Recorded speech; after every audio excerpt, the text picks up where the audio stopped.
ബാലന്റെയും ഗോമതിയുടെയും നാളത്തെ നല്ലൊരു കഥ കേട്ടാലോ? വീഡിയോ ഇഷ്ടപ്പെടുവാണെങ്കിൽ ഒന്ന് ലൈക്ക് ചെയ്ത് ഹൈപ്പ് ചെയ്യാൻ മറക്കരുതേ. അതോടൊപ്പം തന്നെ ആദ്യമായി കാണുന്നവരാണെങ്കിൽ സബ്സ്ക്രൈബ് ചെയ്യാനും മറക്കരുത് കേട്ടോ. ഒടുവില് സുകന്യയുടെ അടുത്തേക്ക് ധർമ്മൻ അങ്ങോട്ട് ചെല്ലുവാണ്. സുകന്യയുടെ വാക്കുകളൊക്കെ, കാരണം കടയിലേക്ക് വരുന്ന കസ്റ്റമേഴ്സിനോടൊക്കെ പറയുന്ന കാര്യം കേട്ടിട്ട് ധർമ്മൻ അങ്ങോട്ട് സഹിച്ചില്ല. സുകന്യയുടെ അടുത്ത് എന്നിട്ട് പറഞ്ഞു, ഒരു കാര്യം ഞാൻ പറഞ്ഞേക്കാം, കൂടുതൽ ഓവറാവാൻ നീ ശ്രമിക്കരുത്. ഈ കട പോലും ഞാൻ ഒരിക്കലും ആഗ്രഹിച്ച കാര്യമല്ല. എനിക്ക് ഈ കടയിൽ ഇരിക്കണമെന്നോ ഒന്നുമില്ലാന്ന് പറഞ്ഞു. അത് കേട്ടപ്പോ സുകന്യ പറഞ്ഞു, അതിന് ഞാൻ എന്ത് തെറ്റാ പറഞ്ഞേ? അതെ, ബാലേട്ടനെ കുറിച്ചൊക്കെ വെറുതെ അനാവശ്യ കാര്യം പറയേണ്ട കാര്യമൊന്നുമില്ല, അറിയാലോ. ഇത് കേട്ടപ്പോ സുകന്യ പറഞ്ഞു, അല്ലെങ്കിലും ധർമ്മേട്ടൻ ഞാൻ പറഞ്ഞാലൊന്നും തലയിലേക്ക് കയറത്തില്ല. അവര് പറയുന്നതാണല്ലോ ധർമ്മേട്ടൻ എപ്പോഴും വേദവാക്യം. നല്ലൊരു ജീവിതം ഉണ്ടാകുമ്പോ അതിനകത്ത് സന്തോഷിക്കുകയല്ല വേണ്ടത്. സ്വന്തം ചേട്ടന്മാര് നല്ലൊരു വഴി കാണിച്ചു തന്നു കഴിഞ്ഞപ്പോ അതിനെ എതിർക്കുവാണ് ചെയ്യുന്നതെന്ന് ചോദിച്ചു. അപ്പോഴേക്കും ധർമ്മം പറഞ്ഞു, നീ കൂടുതൽ പറയുമൊന്നും വേണ്ട, എനിക്കറിയാം നിനക്കിത് കണ്ടു കഴിയുമ്പം ഭയങ്കര ഇതായിരിക്കും. പക്ഷെ എനിക്ക് അങ്ങനെയല്ല. കാരണം തിന്ന ചോറിന് നന്ദി കാണിക്കുന്നവനാ ഞാൻ. ഇത്രയും കാലം ഞാൻ വളർന്നത് ദേവമംഗലത്താണ്, അറിയാലോ നിനക്ക്. അതുകൊണ്ട് ഇനി കൂടുതൽ പറയാൻ വന്നേക്കരുത്. ഇത് കേട്ടപ്പോ സുകന്യ പറഞ്ഞു, ഇത് നല്ല കാര്യമായത്. ഞാൻ എന്തേലും ചെയ്തിട്ടുണ്ടെങ്കിൽ പറഞ്ഞാൽ പോരെ ധർമ്മേട്ട്, ചുമ്മാ അങ്ങോട്ട് പറഞ്ഞാൽ മതി. എന്താണല്ലോ ഒരു കാര്യം ഉറപ്പാ, ധർമ്മേണ്ട ഇനിയിപ്പോ കട ഇട്ടിട്ട് പോയാലും ഞാൻ അങ്ങനെ ഇട്ടിട്ട് പോകാൻ ഉദ്ദേശിക്കുന്നില്ല. ഈ കട മുന്നോട്ട് കൊണ്ടുപോകാൻ തന്നെ എന്റെ തീരുമാനം എന്ന് പറഞ്ഞ് വെല്ലുവിളി നടത്തുകയാണ്. കുറച്ച് കഴിഞ്ഞപ്പോഴത്തേനും അലോക് അങ്ങോട്ടേക്ക് വന്ന് കടയില്. അങ്ങനെ അലോക് വന്നിട്ട് സുകന്യോട് ചോദിച്ചു, എങ്ങനെയുണ്ട് സുകന്യ ചേച്ചി കച്ചവടമൊക്കെ? കുഴപ്പമില്ല, നല്ല രീതിയിൽ തന്നെ പോകുന്നുണ്ട്. അപ്പുറത്ത് ആ ഗോമതി സ്റ്റോഴ്സ് ബാലൻ ഈച്ചയും കടിച്ചിരിക്കുവാന്ന് തോന്നേ, മിക്കവാറും അവിടത്തെ കട പൂട്ടാനുള്ള ചാൻസ് ഉണ്ടെന്ന് പറഞ്ഞു. അത് കേട്ടോണ്ട് വന്ന് ധർമ്മം പറഞ്ഞു, ദേലോകെ അങ്ങനൊന്നും പറയരുത് ഒരു കാരണവശാലും, നിനക്കറിയാലോ നമ്മൾ ചെയ്ത കൊടും ചതി എന്ത് തന്നെയാന്ന് പറഞ്ഞു. ഇതേ ചെറിയച്ഛൻ ഇതുവരെയായിട്ട് ഇത് മാറ്റാറായില്ലേ? ഇനിയെങ്കിലും നല്ല രീതിക്കൊന്ന് ചിന്തിച്ചു നോക്ക്. വെറുതെ ഗോമതി സ്റ്റോഴ്സിനെ പൊക്കി പറഞ്ഞുകൊണ്ടിരുന്നിട്ടൊന്നും ഒരു കാര്യമില്ലാന്ന് പറഞ്ഞു. അപ്പോഴേക്കുമാണ് ആര്യനെ അങ്ങോട്ടേക്ക് വരുന്നത്. അപ്പൊ ആര്യൻ കടയുടെ കാര്യങ്ങളൊക്കെ അറിഞ്ഞിട്ടുണ്ടായിരുന്നു. ആര്യനറിയാം ഒരിക്കലും മാമൻ അങ്ങനെ ഒരു കാര്യം ചെയ്യില്ല. അങ്ങനെ ആര്യനെ അങ്ങോട്ടേക്ക് കടയിലേക്ക് കയറി വന്നു കഴിഞ്ഞപ്പോ അലോകി എന്നിട്ട് എന്താടാ? അത് കേട്ടപ്പോ ആര്യം പറഞ്ഞു, അതെന്താ എനിക്ക് കടയിലേക്ക് വന്നുകൂടെന്ന് ചോദിച്ചു. എനിക്ക് മാമനോട് സംസാരിക്കണമെന്ന് പറഞ്ഞു.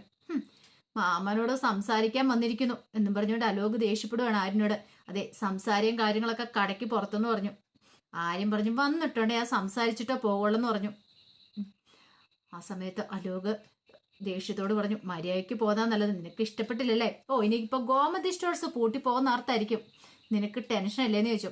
അത് കേട്ടപ്പോ ആര്യം പറഞ്ഞു, അങ്ങനെ ഒരു പേടിയില്ലടാ, ഗോമതി സ്റ്റോഴ്സ് ഒറ്റ ദിവസം കൊണ്ട് പൊട്ടിമുളച്ചൊന്നൊന്നുമല്ല. അതെ, കുറെ വർഷങ്ങളുടെ പാരമ്പര്യമുണ്ട് അതിന് നീ ഒന്നും ശ്രമിച്ചിട്ടാണ് നടക്കില്ല. പിന്നെ മാമൻ ഇതിനകത്ത് ഒരു പങ്കുമില്ലെന്നറിയാം. നീ നിന്റെ അച്ഛന്റെ എല്ലാവരുടെയും കൂടെ കുരുട്ടുബുദ്ധിയായിരിക്കും ഇതിന്റെ പിന്നിൽ ഉണ്ടായിരിക്കുന്നേ. ഒരു കാരണവശാലും നടക്കാൻ പോകുന്നില്ലടാ. ഗോമതി സ്റ്റോഴ്സ് പൂട്ടാന്നുള്ള മോഹമായിട്ട് ഇറങ്ങി തിരിച്ചിരിക്കുവാണെങ്കിൽ അതങ്ങോട് മുളയിലേ നുള്ളിക്കോളാൻ പറഞ്ഞു. ഒടുവിൽ അലോകും ആര്യനും ഓരോന്ന് പറഞ്ഞ് വഴക്കായി, അങ്ങോട്ടും കൂടെ അടിയായി. ആര്യന് അടിക്കുകയാണ് അലോക്. അപ്പോഴേക്ക് സുകന്യ എന്ത് ചെയ്തു, ഓടി അങ്ങോട്ട് വന്നിട്ട് വീഡിയോസും കാര്യങ്ങളൊക്കെ പിടിച്ചുകൊണ്ടിരിക്കുകയാണ്. അപ്പോഴേക്കും ധർമ്മൻ ഓടി വന്നിട്ട് രണ്ടുപേരെയും പിടിച്ചു മാറ്റാൻ ശ്രമിക്കണം. മാറി നിൽക്കാനും പറഞ്ഞുകൊണ്ട് പിടിച്ചു മാറ്റി. ഒടുവിൽ അലോകിന് ഒരു വശത്തേക്കും ആര്യനെ ഒരു വശത്തേക്ക് മാറ്റിയിട്ട് ആര്യനോട് പറഞ്ഞു, ആര്യ നീ പോകാൻ നോക്ക്, എന്തെങ്കിലും കാര്യങ്ങൾ സംസാരിക്കണം നോക്ക്, പിന്നീട് സംസാരിക്കാന്നൊക്കെ പറഞ്ഞുകൊണ്ട് ഒടുവിൽ ആര്യനെ അങ്ങോട്ട് പറഞ്ഞു വിട്ടു. പിന്നീട് ധർമ്മൻ ചെന്നിട്ട് അലോകിനോട് പറഞ്ഞു, അലോകെ നീ കാണിച്ച എന്താളും മോശമായിപ്പോയി, ഒരു കാരണവശാലും ആര്യനെ അടിക്കാൻ പാടില്ലായിരുന്നു പറഞ്ഞു. പിന്നെ കടയിൽ കയറി വന്ന് തോന്നിയാസം കാണിച്ചിട്ടുണ്ട് കയ്യും കെട്ടിയാൽ നോക്കിയിരിക്കണം അല്ലേ? അതെ, ചെറിയച്ഛന് അവനോട് സ്നേഹം കാണുമായിരിക്കും, പക്ഷെ എനിക്ക് അങ്ങനെയല്ല. ഈ കടയിൽ വന്നിട്ട് അനാവശ്യം പറഞ്ഞിട്ടുണ്ടെങ്കിൽ എനിക്ക് സഹിക്കില്ല എന്നൊക്കെ പറഞ്ഞു. ആ സമയം സുകന്യ എന്ത് ചെയ്തു, ആ വീഡിയോസും കാര്യങ്ങളൊക്കെ മിത്രയ്ക്ക് അയച്ചു കൊടുക്കുകയാണ്. മിത്രയ്ക്ക് അയച്ചു കൊടുത്തിട്ട് മിത്രയെ ഫോൺ ചെയ്തു. അപ്പോഴേക്കും മിത്ര എടുത്തിട്ട് ചോദിച്ചു, എന്താ സുകന്യ ചേച്ചി, കാര്യം എന്താന്ന് ചോദിച്ചു. അതെ, നിന്റെ ഫോണിലേക്ക് ഞാൻ ഒരു വീഡിയോ ഇട്ടിട്ടുണ്ട്, ഞാൻ കണ്ടിട്ട് പറയണം.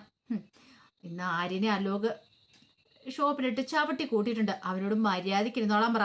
കടയിലേക്ക് കയറി വന്ന് അനാവശ്യം കാണിച്ചിട്ടുണ്ട്, ഇതിലപ്പുറം അവനോട്ട് കിട്ടിക്കോളൂന്ന് പറയണമെന്ന് പറഞ്ഞു. അത് കേട്ടപ്പോൾ മിത്ര ഒരു നിമിഷം ഞെട്ടി.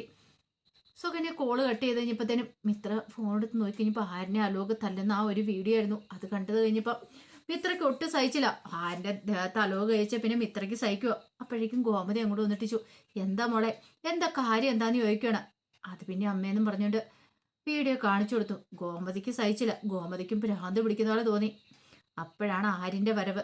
ആര്യൻ അങ്ങോട്ട് വന്ന് കയറി കഴിഞ്ഞപ്പോഴത്തേനും കോമതി പറഞ്ഞു, എടാ മോനെ, നിനക്ക് കുഴപ്പമൊന്നുമില്ല. എന്ത് ആ അലോകുമായിട്ട് നീ എന്തിനാടാ പ്രശ്നം ഉണ്ടാക്കാൻ പോയത്? എല്ലാ ധർമ്മനല്ലേ, അവനല്ലേ കാരണം. എന്റെ അനുജനാന്ന് പറഞ്ഞിട്ട് കാര്യമില്ല, എല്ലാത്തിനും കാരണം അവൻ ഒറ്റയെഴുത്തിനാ. അമ്മ, അങ്ങനെ മാമനെ കുറ്റപ്പെടുത്തേണ്ട കാര്യമില്ല. മാമൻ ഒരിക്കലും നമുക്കെതിരായിട്ടൊന്നും ചെയ്യത്തില്ല, പിന്നെ ചെയ്യത്തില്ല പോലും. അവനല്ലേ ഇത് കാണിച്ചു കൂട്ടിയത്. ഒരിക്കലും അങ്ങനെ മാമന് നമുക്കെതിരായിട്ട് ചെയ്യാൻ പറ്റില്ല. നിങ്ങളൊക്കെ എത്ര പറഞ്ഞാലും ഞാൻ ഒരിക്കലും മാമനെ അവിശ്വസിക്കില്ല. ആരും മുമ്പ് അങ്ങനെയൊക്കെ തന്നെയായിരുന്നു. മാമന് അങ്ങനെ ചെയ്യുന്നു തോന്നുന്നുണ്ടോ? എനിക്കങ്ങനെ തോന്നില്ല. കാരണം മാമന്റെ സ്വഭാവം എനിക്ക് നന്നായിട്ടറിയാം. നമ്മുടെ ഓപ്പോസിറ്റ് കൊണ്ടുവന്ന് ഒരു കട ഇടാനായിട്ട് മാമൻ ഒരിക്കലും സാധിക്കില്ല. ഇതാ കൃഷ്ണമംഗലംകാരുടെ വേലയാണ്, അവരൊപ്പിച്ച പണിയാന്ന് പറഞ്ഞു. ആ സമയത്ത് ദേഷ്യത്തോട് ഗോമതി പറഞ്ഞു, അവൻ നിന്റെ ദേഹത്ത് കൈവച്ചില്ല, അവനൊട്ടി അവൻ വെച്ചിട്ടുണ്ട്, ഇതങ്ങനെ വെറുതെ വിടാൻ പോകുന്നില്ലെന്ന് പറഞ്ഞുകൊണ്ട് ഗോമതി പുറത്തേക്ക് ഇറങ്ങി പോകുമ്പോഴത്തേനാണ് അലോകം അങ്ങോട്ടേക്ക് വരുന്നുണ്ട്. പെട്ടെന്ന് ഗോമതി അവനെ വിളിച്ചു. അവിടെ നിൽക്കടാന്ന് പറഞ്ഞ് അവിടെ ചെല്ലുവാണ്. അപ്പോഴേക്കും മിത്ര ആരിനൊക്കെ ഇറങ്ങി വന്നു. എടാ, നീ എന്റെ മോന്റെ ദേഹത്ത് കൈ വെച്ചല്ലേ? കൈ വെക്കോ മാത്രമല്ല, മോനെ മര്യാദയ്ക്ക് അടക്കി നിർത്താൻ പഠിപ്പിക്കണം. വെറുതെ കടയിൽ കയറി പ്രശ്നം ഉണ്ടാക്കാൻ ശ്രമിച്ചിട്ടുണ്ടെങ്കിലേ തല്ലോ മാത്രമല്ല, വേണ്ടി വന്നാൽ കൊല്ലുകയും ചെയ്യുമെന്ന് പറഞ്ഞു. ആ സമയം ഒച്ചപ്പാടും ഒക്കെ കേട്ടുകൊണ്ട് അകത്തുനിന്ന് രാജശ്രീയും ഇന്ദിരാമ്മയും കൂടെ അങ്ങോട്ട് ഇറങ്ങി വരുവാണ്. എന്താന്ന് ചോദിച്ചോണ്ട് ഇന്ദിരാമ്മ വന്നു. അപ്പോഴേക്കും ഗോമതി പറഞ്ഞു, ഇവനുണ്ടല്ലോ ഇന്ന് ആരിനെ എടുത്തിട്ടടിച്ചു, അത് ഞാൻ സഹിക്കുന്നു ക്ഷമിക്കുന്നു ഓർത്താണോ ഇരിക്കുന്നത്? ഒരിക്കലും ഇല്ലാന്ന് പറഞ്ഞു. രാജശ്രീ പറഞ്ഞു, ആരിനെ അലോ കടിച്ചിട്ടുണ്ടെങ്കിൽ അതിന് കാരണം കാണും, വെറുതെ ഒന്നുമല്ലോ കടയിൽ പോയി കിടന്ന് പ്രശ്നം ഉണ്ടാക്കിയിട്ടല്ലേ എന്ന് ചോദിച്ചു. ഗോമതി പറഞ്ഞു, എന്റെ മോൻ അങ്ങനെ വെറുതെ പ്രശ്നമൊന്നും ഉണ്ടാക്കാൻ പോകത്തില്ലെന്ന് പറഞ്ഞു. അലോക് പറഞ്ഞു, അടങ്ങിയിരുന്നില്ലേ ചിലപ്പോൾ ഇങ്ങനെയൊക്കെ കിട്ടിയെന്നിരിക്കും. ഇവൻ ആരാന്ന ഇവന്റെ ഭാവം? കുറെ കാലമായി ഇവൻ കിടന്ന് കളിക്കുന്നേ. ഞാൻ ഇവനോടൊന്നും കാണിക്കാൻ പോയിട്ടില്ല, പക്ഷെ ഇവൻ ആ കടയിലേക്ക് വന്ന് ഇന്ദിര സ്റ്റോഴ്സിലേക്ക് വന്ന് വലിയ ഷോ കാണിച്ചിട്ടുണ്ട്, പിന്നെ വെറുതെ വിടുമെന്ന് ഓർത്താണ് ഇരിക്കുന്നത്. ഇനി ഇങ്ങനെ കടയിലേക്ക് വന്ന് പ്രശ്നം ഉണ്ടാക്കിയിട്ടുണ്ടെങ്കിൽ ഇതിനപ്പുറം കൊടുക്കൂന്ന് പറഞ്ഞു. പറഞ്ഞ് തീരുവല്ല. മിത്ര ആ അലോകിന്റെ കർണം തീർത്തു ഒറ്റ എണ്ണം കൂടി പൊട്ടിക്കാണ്. ഒരു നിമിഷം രാജശ്രീ എന്തിനേറെ പറയുന്നു, ആരും വരെ ഞെട്ടിപ്പോയി. എന്താടാ നീ പറഞ്ഞത്? ആരിന്റെ ദേഹത്ത് കൈ വെക്കുന്നോ? വെക്കടാ, ചുണയുണ്ടോ ഒന്നുകൂടെ നീ വെച്ച് നോക്ക്, അപ്പോഴറിയാന്ന് പറഞ്ഞു. അപ്പോഴേക്കും രാജശ്രീ, മിത്ര നീ എന്താ മിണ്ടരുതെന്ന് പറഞ്ഞു. ഇവനെ തല്ലു കൊടുത്ത് നേരത്തെ വളർത്തുമായിരുന്നു, ഇവൻ ഇങ്ങനെയൊന്നും ചെയ്യില്ലായിരുന്നു. അപ്പോഴേക്കും പെട്ടെന്ന് ആരും മിത്രയുടെ കൈ കയറി പിടിച്ചു. എന്നിട്ട് പറഞ്ഞു, ഇങ്ങോട്ട് വന്നേന്ന് പറഞ്ഞു. മിത്ര പറഞ്ഞു, വീടായ രണ്ടെണ്ണം ഇവനിട്ട് എനിക്ക് പൊട്ടിക്കണം, കുറെ നാളായി. ഇവൻ ഇന്ന് നന്നാവും നാളെ നന്നാവുമെന്ന് കരുതിയിരുന്ന, ഞാൻ കരുതിയത് ഇവൻ നന്നായെന്നാ. ഇവന്റെ എന്തൊരു അഭിനയമായിരുന്നു ആ ജയിലിൽ കിടന്ന സമയത്ത്. എന്നിട്ടാണ് ഇവൻ ഇങ്ങനെ കാണിക്കുന്നത്. എടാ, ആരും അന്ന് നിന്നെ രക്ഷിച്ചോണ്ടല്ലേ, അല്ലെങ്കിൽ ഇപ്പോഴും നീ ജയിലിൽ കിടക്കേണ്ടവനല്ലേ? അതിന്റെ ഇത്തിരി നന്ദിയും കടപ്പാടെങ്കിലും ദേവമംഗലങ്ങാടുണ്ടോ? ഉണ്ടായിരുന്ന നീ ഇങ്ങനെയൊന്നും ചെയ്യില്ലായിരുന്നടാ. ഇതിനേക്കാളും പേര് നീ ആ ജയിലിൽ കിടക്കുന്നായിരുന്നു. ഞാൻ കരുതി നീ നന്നായി കാണുന്നു. ആരിനെ അപ്പോഴേ പറഞ്ഞ ഒരിക്കലും നിനക്ക് നന്നാവാൻ പറ്റില്ലെന്ന്. പക്ഷെ ആരിനെ വെല്ലുവിളിച്ച് ഞാൻ പറഞ്ഞു നീ നന്നായെന്ന്. പക്ഷെ ഇപ്പൊ എനിക്ക് മനസ്സിലായടാ, ഈ ജന്മത്തിൽ നീ നന്നാവില്ലെന്ന്. പെട്ടെന്ന് മിത്രയുടെ കൈ പിടിച്ച് ആരിന്റെ അകത്തേക്ക് കൂട്ടിക്കൊണ്ട് പോകണം, ഇങ്ങോട്ട് വരാനും പറഞ്ഞോണ്ട്. അങ്ങനെ അകത്ത് കയറി കഴിഞ്ഞ് മിത്ര പറഞ്ഞു, ആര്യ എന്റെ കയ്യേന്ന് വീട്, എനിക്ക് അവനിട്ട് നാളിനോടോ പൊട്ടിക്കണം. അവൻ എന്ത് പരിപാടി കാണിച്ചേ? ആരിന്റെ ദേഹത്ത് ഒരു തരം മണ്ണി വീണിട്ടാണ് ഞാൻ സഹിക്കുമെന്ന് കരുതിയാണ് ഇരിക്കുന്നത്. ഒരിക്കലും എനിക്കത് സഹിക്കാൻ പറ്റില്ല എന്നും പറഞ്ഞുകൊണ്ട് ഭയങ്കരമായിട്ട് ദേഷ്യപ്പെടുവാണ്. അപ്പൊ അതിന്റെ കഥകളൊക്കെയാണ് നമ്മൾ കാണാൻ പോകുന്നത്. എന്താണെങ്കിലും ഇനി ആരും വെറുതെ ഇരിക്കില്ല, ആ ലോകനിട്ട് ഇടിവെട്ടി പണി കൊടുക്കും. അതുപോലെ തന്നെ ധർമ്മം ചില തീരുമാനങ്ങളൊക്കെ എടുക്കുന്നുണ്ട് കടയുടെ കാര്യത്തില്. അപ്പൊ ആ കഥകൾക്കായി നമുക്ക് എല്ലാവർക്കും കാത്തിരിക്കാട്ടോ. ഒരിക്കൽ കൂടി എല്ലാവർക്കും ശുഭരാത്രി നേർന്നുകൊണ്ട് നിർത്തുന്നു. നന്ദി.